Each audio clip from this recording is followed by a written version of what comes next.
Hello and welcome to another video on how I play Dungeons and Dragons, and in this video I want to talk about light, and this is a follow-on really from my video on the blazing torch against the undead.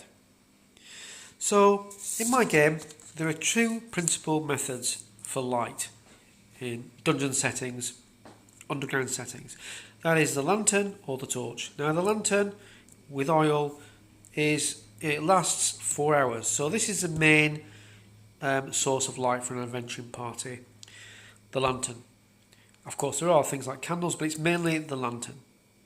Now the torch is really used in my games as a kind of, when they want a powerful light source. These are blazing torches, and they're very good for combat against the undead, as I mentioned before. And but they only last 3 plus D4 minutes, so enough for a short encounter, this kind of thing. So obviously they might need a few torches when they go into the dungeon.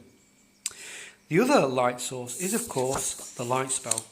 Now in my game the duration of a light spell is 1 hour, and if it's getting towards the end of the hour I allow a D20 minute roll just to add it on.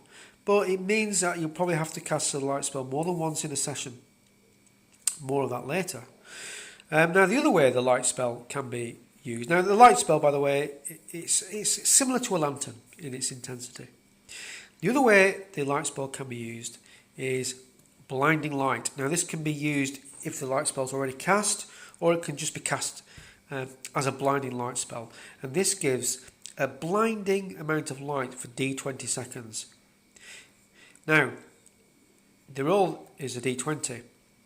If the roll is 1, I'm afraid the spell reverses and all lights go out. Okay, so we're left in complete darkness. Oh dear. If the roll is 2 to 19, well, if they're undead in the vicinity, then they take that much hit point damage.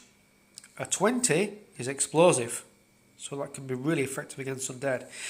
Now, if the roll is an even number, I'm afraid that means that anyone in the vicinity of this light spell is temporarily blinded for that duration. So say it's 16, then they suffer 16 minutes temporary blindness.